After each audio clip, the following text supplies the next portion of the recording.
Hadirin yang dirahmati Allah Subhanahu wa taala, saat ini kita berada di akhir bulan Dzulqa'dah.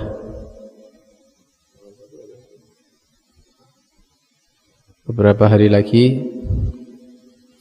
masuk ke bulan Dzulhijjah. Dari bulan yang termasuk Asyhurul Hurum pindah ke bulan yang termasuk Asyhurul Hurum. Jadi bulan yang dimuliakan kita sekarang sudah ada di dalamnya. Bentar lagi pindah ke bulan yang dimuliakan juga sama Allah, yaitu bulan Dzulhijjah. Karena para ulama mengatakan bulan-bulan dalam satu tahun ini memang terbagi-bagi. Ada bulan yang dikatakan Asyhurul Hajj, atau dibahasakan dalam Al-Quran Allah menyatakan Al-Hajju Asyhurum Ma'lumat. Haji itu tidak seenaknya kita, kapanpun mau haji bisa. Tapi haji itu ada di bulan-bulan yang sudah diketahui. Jadi tidak ada ceritanya orang kepingin haji bulan Maulid, itu tidak ada. Umrah tidak apa-apa. Kalau haji itu ada bulannya. Al-Hajju Asyhurum Ma'lumat. Jadi ada bulan yang dia itu termasuk bulan haji, juga dia termasuk bulan Asyhurul Hurum yang dimuliakan oleh Allah. Seperti bulan Dzulqa'dah yang kita sekarang ada di dalamnya, ini termasuk bulan haji, Asyhurul Hajj. Juga termasuk bulan yang dimuliakan oleh Allah yang berjumlah 4. Arba'atun Hurum itu ya. Minha Arba'atun Hurum, dari 12 itu ada 4 bulan yang dimuliakan oleh Allah termasuk bulan Dzulqa'dah. Jadi bulan Dzulqa'dah itu bulan haji juga Asyhurul Hurum. Bulan Dzulhijjah terbagi. Bulan Dzulhijjah terbagi. Dia dikatakan Asyhurul Hajj 10 harinya saja. Dan 10 hari itu juga termasuk Asyhurul Hurum, bulan yang dimuliakan. Tapi sisanya 11 sampai akhir Dzulhijjah itu tidak termasuk Asyhurul Haji, tapi Asyhurul Hurum hanya bulan yang dimuliakan oleh Allah Subhanahu wa taala. Karena kalau sudah Idul Adha, itu manasik haji itu habis sudah. Ya, cuman tinggal melempar aja sama mabit di Mina, sudah. Setelah itu buyar hajinya, selesai. Mungkin oleh-oleh mungkin ya. Jadi 10 hari pertama Dzulhijjah itu Asyhurul Hajj juga Asyhurul Hurum, sisanya Asyhurul Hurum saja. Ada bulan-bulan yang dia hanyalah Asyhurul Hurum, bukan Asyhurul Hajj. Seperti bulan Rajab. Ada yaitu hanya bulan yang dimuliakan oleh Allah, Asyhurul Hurum, tapi bukan bulan haji seperti bulan Rajab ini. Ya, seperti bulan Rajab. Adapun sisanya seperti bulan Sya'ban, kemudian Rabiul Awal, Rabiul Tsani, Jumat, dan seterusnya, itu bulan-bulan yang biasa. Cuman memang Rabiul Tsani itu terbedakan karena Nabi Muhammad SAW dilahirkan di bulan tersebut. Jadi sebentar lagi kita ini meninggalkan bulan yang mulia menuju bulan yang mulia. Sehingga dijelaskan bahwa Dzulhijjah ini adalah bulan yang diagungkan oleh Allah Subhanahu wa taala, di mana di bulan tersebut dilaksanakan haji oleh kaum muslimin, di mana haji ini adalah salah satu daripada rukun Islam. Kebaikan yang diberikan oleh Allah luar biasa banyak di bulan Dzulhijjah. Di antaranya doa-doa diijabah oleh Allah Subhanahu wa taala, lebih-lebih tanggal 9 Dzulhijjah yang dikenal dengan Yaum Arafah. Kemudian para ulama mengatakan bulan ini, bulan 10 pertama bulan Dzulhijjah ini adalah hari-hari yang terbaik di antara hari yang lainnya. Sehingga ketika menyebutkan ayat wal fajri wa layalin ashr, ya, ulama mengatakan wal fajri demi fajar yaum Arafah. Walayalin ashar, dan malam-malam yang 10, yaitu 10 pertama bulan Dzulhijjah yang sebentar lagi kita masuk ini. Jadi kalau ada sesuatu itu di dalam Al-Quran disebut, dipakai untuk sumpah oleh Allah Subhanahu wa Ta'ala, menunjukkan bahwa hal tersebut adalah hal yang istimewa. Hal yang istimewa. Maka 10 pertama bulan Dzulhijjah ini adalah hari-hari yang istimewa, sehingga disebutkan oleh Allah Subhanahu wa Ta'ala di dalam surat awal surat Al-Fajr.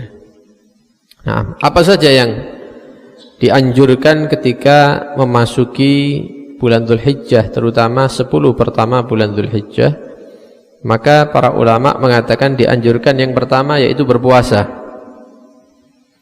Berpuasa mulai tanggal 1 Dzulhijjah sampai 9 Dzulhijjah. Arafah itu terakhir.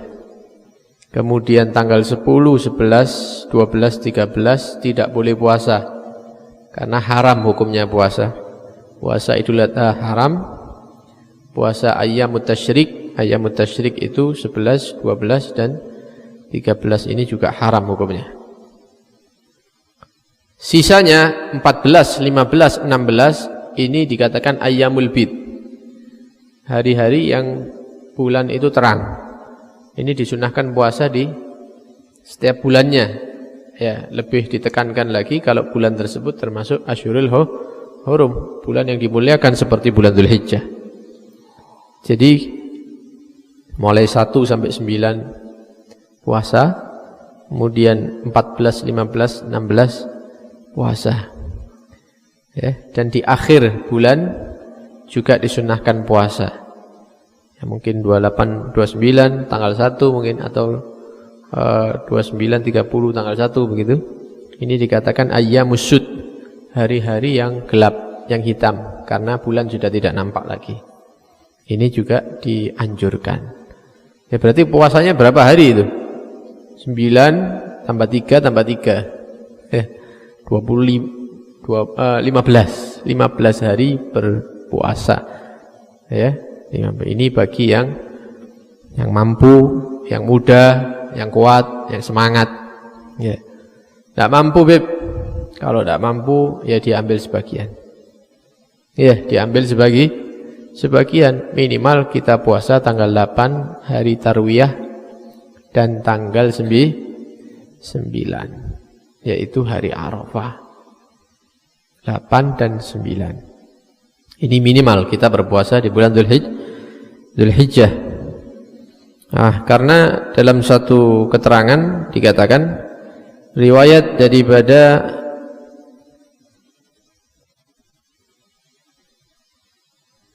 Abdullah bin Abbas, sepupu Rasulullah SAW. Beliau meriwayatkan, dikatakan, ma min ayyamin, tidak ada daripada hari yang kita lewati ini, afdhal indallah, yang lebih utama, lebih afdal di sisi Allah, walal amal fihinna, dan melakukan amal di dalamnya, ahabbu ilallah, yang lebih dicintai dari Allah, min hadhil ayyamil ashar, kecuali kita beramal di 10 pertama bulan Dzulhijjah. Kalau ada orang beramal di 10 pertama bulan Dzulhijjah, itu amal yang paling dicintai sama Allah. Ada orang beribadah di 10 awal bulan Dzulhijjah. Fa'akthiru fihinna minat tahlili wa takbir. Kalau sudah datang hari itu, maka perbanyaklah kalimat tahlil la ilaha illallah wa takbir dan Allahu akbar. Fa'innaha, karena sesungguhnya 10 pertama bulan Dzulhijjah ini ayyam tahlil wa takbir wa zikrillah azza wa jal, hari yang kita dianjurkan untuk memperbanyak zikir, tahlil, takbir dan seterusnya. Wa inna siyama yaumin fiha, dan sesungguhnya puasa satu hari ada di hari-hari itu mulai tanggal 1 sampai 9, ya'dilu bisiyami sanah, satu hari kita puasa tanggal 1 atau 2, 3, 4 sampai 9, satu harinya itu pahalanya seperti puasa 1 tahun. Ya berarti 350 hari lebih. Ya, 350 hari lebih. Belum lagi puasa di bulan Arafah. lebih lagi pahalanya, fadilahnya lain lagi nanti. Karena itu yang pertama kita dianjurkan untuk berpuasa, yang kedua kita dianjurkan untuk memperbanyak zikir. Ya, memperbanyak zikir. Secara umum ditingkatkan amal solehnya. Karena tidak ada amal soleh yang dikerjakan di hari-hari lain melebihi dicintainya amal dilakukan di 10 pertama bulan Dzulhijjah ini. Mudah-mudahan dengan kita beramal soleh di hari-hari tersebut, kita termasuk hamba-hamba yang dicintai Allah Subhanahu wa ta'ala. Kemudian yang berikutnya, yang ketiga, ini mungkin nanti bisa difotokopi ya. Diriwayatkan dari At-Tabrani di dalam kitabnya Mu'jam Al-Kabir dari Nabi SAW. Nabi bersabda, "Man qala fi ashri Dzulhijjah," barang siapa membaca ini, kalimat ini di 10 hari bulan Dzulhijjah, kulla yaum 10 marrat, setiap hari 10 kali. Setiap hari 10 kali. Tanggal 1 10 kali, tanggal 2 10 kali terus. Apa kalimatnya? Ini di sini ya. La ilaha illallah adada duhur, la ilaha illallah adada amwajil buhur, la ilaha illallah adada nabati wasyajar, la ilaha illallah adada al-qatri wal matar, la ilaha illallah adada lamhil uyun, la ilaha illallah khairun mimma yajma'un, la ilaha illallah min yaumina hadha ila yaumi yunfakhu fis sur. Ini diulang 10 kali setiap hari sampai habis ya 10 hari Dzulhijjah itu. Maka barang siapa yang membaca ini dengan cara yang dijelaskan Nabi, ghufira lahu ma taqaddama min dzambihi wa ma ta'akhkhar. Dosanya yang telah berlalu diampuni, dosa yang akan datang juga diampuni. Bukan berarti bebas maksiat, bukan. Tapi dia dijaga oleh Allah Subhanahu wa ta'ala untuk selalu jauh daripada maksiat di hari-hari ke depan. Kalaupun terjadi maksiat, dia akan diberikan petunjuk oleh Allah untuk tobat. Ana pernah tahu, Beb, bacaannya itu tidak segini panjang. Itu banyak riwayat memang. Cuman riwayat yang sahih ini, yang pasti ini. Yang lain ada riwayat-riwayat yang lain, biasanya oleh para guru-guru itu dikumpulkan jadi satu semua riwayat itu panjang akhirnya.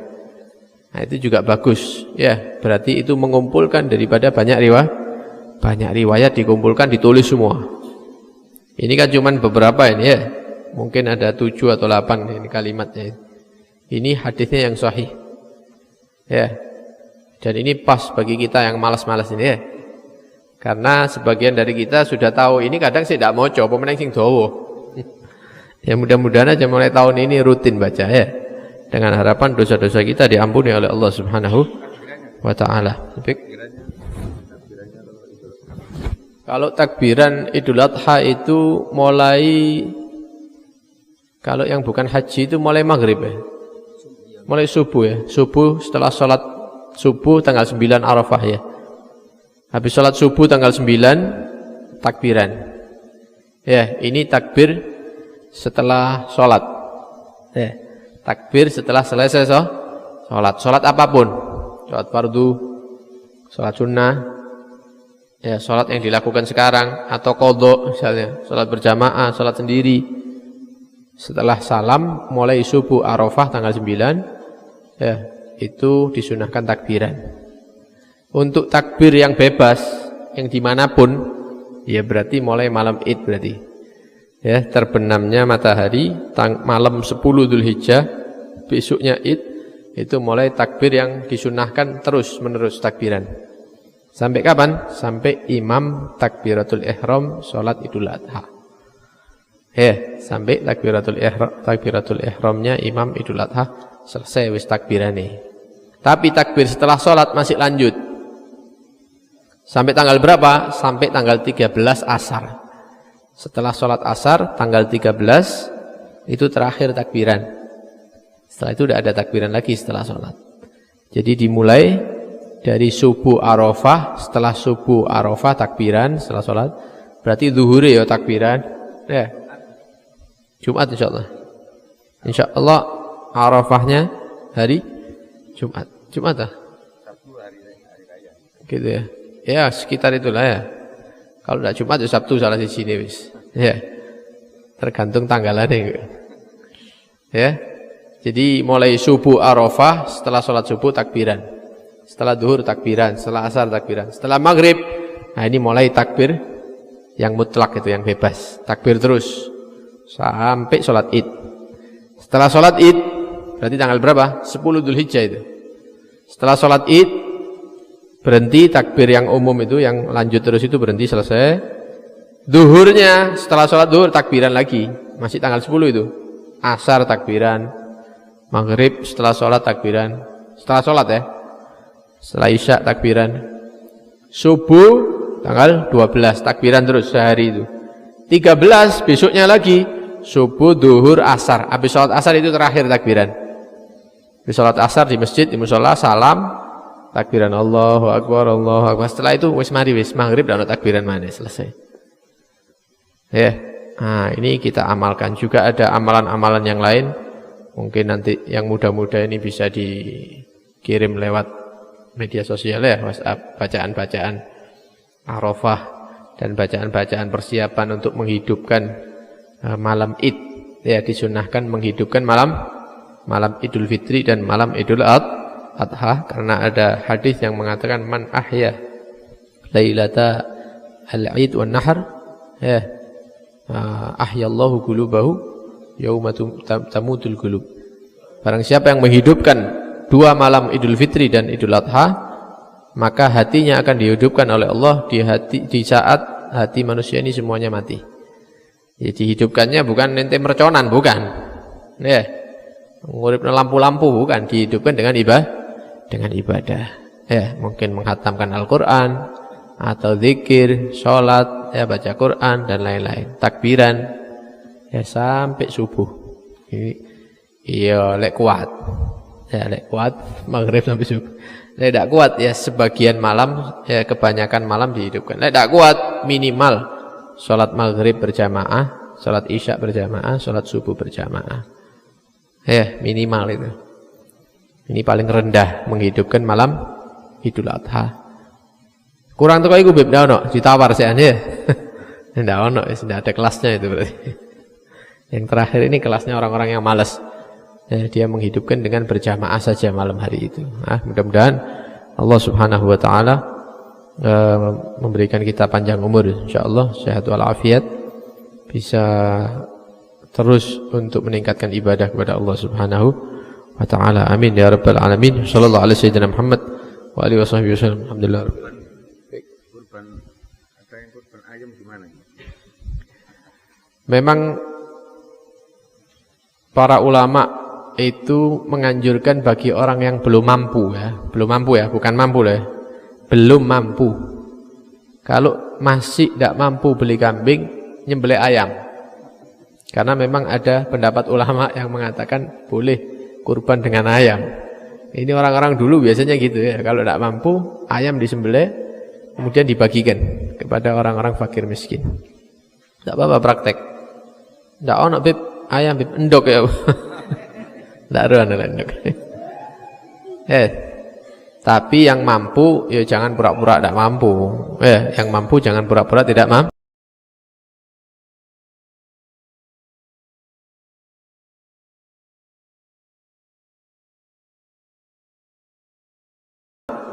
Wis melok sing ayam ae jangan ya. Kalau mampu beli kambing. Karena Nabi SAW dalam satu hadis mengatakan barang siapa yang mampu untuk berkurban dan dia tidak berkurban, maka jangan mendekati musola kami, jangan gabung sama kita. Sehingga di sebagian mazhab mengatakan wajib kurban kalau mampu. Wajib, bukan sunnah lagi. Cuman ini bukan mazhab kita Syafi'i. Ya, ada sebagian mazhab mengatakan kalau mampu wajib hukumnya. Kalau ditinggalkan dosa dia. Ada sebagian mazhab yang mengatakan kalau dia memiliki kambing yang mencapai nisab zakat itu wajib kurban. Kalau tidak wajib. Tapi kalau mazhab kita Syafi'i mengatakan hukumnya sunnah bagi yang mampu. Mudah-mudahan bermanfaat insyaallah. Sallallahu alaihi wasallam Muhammad wa alihi wasallam. Alhamdulillah rabbil alamin. Wassalamualaikum warahmatullahi wabarakatuh.